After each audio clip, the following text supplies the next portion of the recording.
The human brain has 100 billion neurons, each neuron connected to 10,000 other neurons. Sitting on your shoulders is the most complicated object in the known universe. Make your friends and family aware. Like, subscribe, share these videos. Please remember that I am not a financial advisor.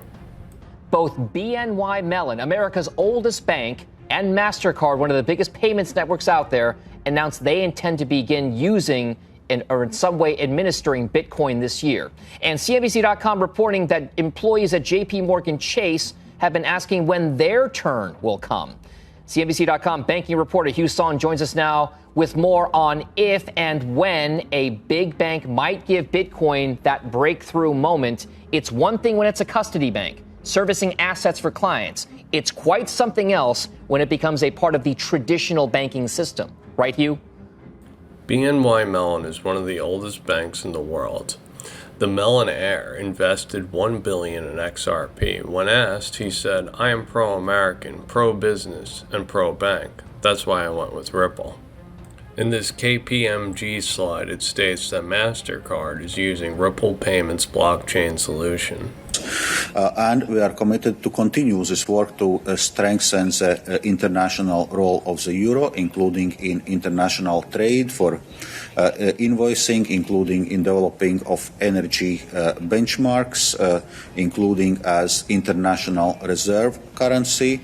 And also developing pan-European instant payment systems and using euro more in payments also across not only within the EU but also outside the EU.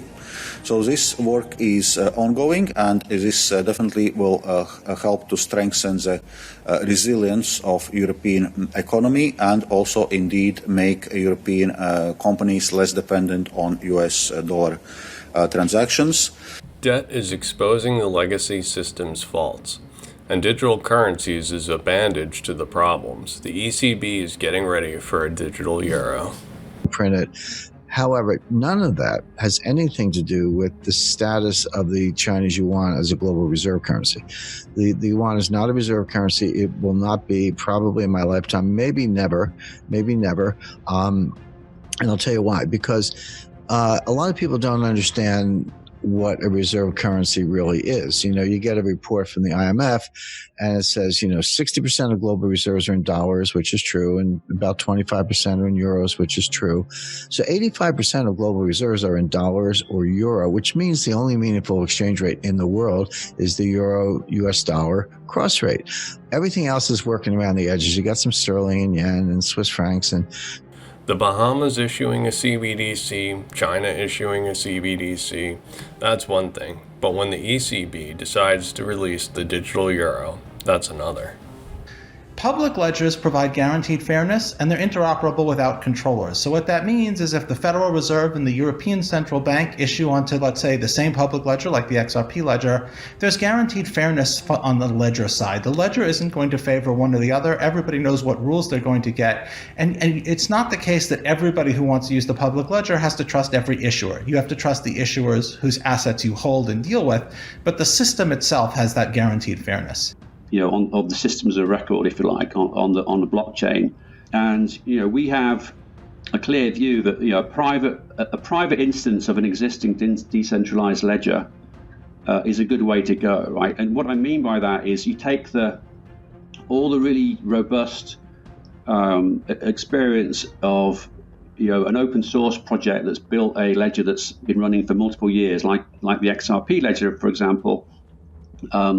And then you create a version that is a bit more centrally controlled, that a central bank can be comfortable with running, and that they will be able to still control their monetary policy and so forth. So that's the first step, right, is the actual basic ledger. What if central banks fork the XRP ledger for private use, and when they're ready to internationally settle, they will do it on the public XRP ledger? I don't own Bitcoin. I'm not short Bitcoin. So I've taken a neutral view. I do think, moving money into a more digital form and getting transaction costs down, that's something the Gates Foundation does in developing countries.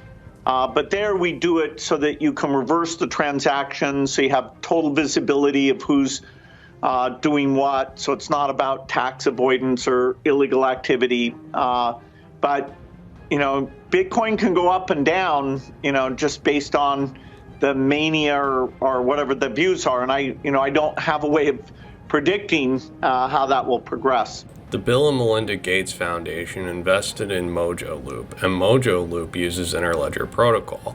My question is, why is Bill Gates bringing up Mojo Loop and Interledger Protocol when he's asked about Bitcoin? Interledger Protocol is currency agnostic. You look at the news from MasterCard just yesterday or 2 days ago, I forget, they also have payment rails as well. So you're seeing different parts of the ecosystem, and banks, being the most heavily regulated, they're the most complex. They're also the most crucial to our U.S. economy because they have so many different business lines. They have asset management, retail banking, obviously big corporate investment banking, Wall Street banking divisions. And so it would be a huge stamp of legitimacy for the asset class, this nascent asset class, if a JP Morgan or if a Goldman Sachs were to get involved. The OCC has allowed federal banks to custody crypto assets. BNY Mellon is just one bank that has announced custodying crypto assets. Who is next? Well, we want to be in the middle of any movement of funds, and we don't try to decide what's going to take off or not take off, and we don't pick winners and losers. We just get ready to enable whatever could possibly happen. And I think crypto is an exciting trend. There's cryptocurrencies, which are kind of the digital gold. Think of Bitcoin, and there what we're trying to do is create utility, which first of all making sure that our Visa cards are used to be able to purchase Bitcoin, and then when somebody wants to convert their Bitcoin to a fiat currency, to use a Visa credential to go shop at our 70 million merchants around the world. So we're trying to create that utility. In digital currencies, we really see them as a potential player in global commerce going forward. And we're doing a number of things to make sure that we enable that to happen, if in fact that's what consumers want to have happen. So we're working with 35 of the biggest crypto wallets around the world, making sure that these various digital currencies can be converted into a fiat currency, and that money can then be spent from a Visa card in a wallet, and again, at any one of our 70 million merchants around the world. We're also looking to make sure that we can, and we've been working on our infrastructure for 18 months to make sure that we can enable digital settlement. Today, we allowed transactions in 160 currencies, and we settled in the evening on 25 different currencies. Over time, I looked for us to be able to settle in cryptocurrencies, and we're experimenting with that right now. Earthport was one of the early partnerships of Ripple. Remember that Visa bought Earthport. Now the Visa CEO is saying that they're ready for whatever's to come. No state income tax, no corporate tax, there's no value-added tax. There's so many advantages. Great trust laws, a fabulous law with regard to special depository financial institutions, specifically to deal with Bitcoin. And now that he's a big Bitcoin guy, we want to make sure that we have a place for people who understand the benefits of Bitcoin to locate their businesses.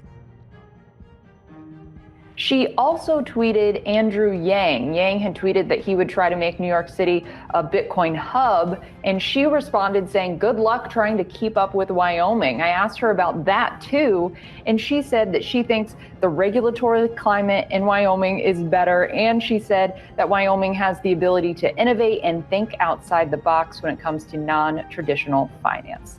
The senator of Wyoming is competing with other states to welcome businesses that want to invest in crypto with favorable regulations and clear guidelines. Think about what that means. A senator is trying to bring in companies that are invested in crypto. The main things, if I was to step back and kind of objectively look at this, the main things that we're looking for is, okay, is there sufficient demand to transact in this new form of money? And the shorter answer is that demand does not exist yet. Yeah.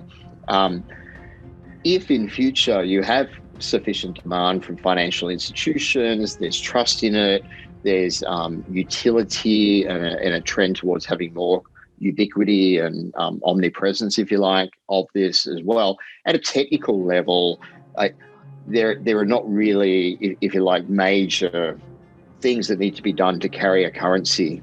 SWIFT is ready when the demand is here, and it looks like the demand is coming. Line is that I don't know whether crypto will be adopted and at what pace it will be adopted, but we are ready to go, and we're leading the marketplace by a lot in terms of setting up the on-ramps for people to be able to facilitate using these various digital currencies. We feel on our overall transactions, we just sort of released for the first time some of the transaction numbers, which are in excess of 3 million transactions over RippleNet in 2020.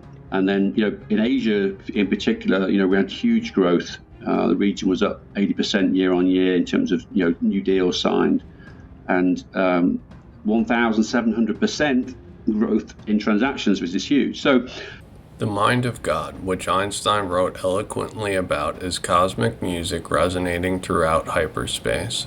Michio Kaku. Thank you for watching, liking, and subscribing. Remember to hit the bell. If you enjoy my work and wish to support my channel, please consider joining my Patreon.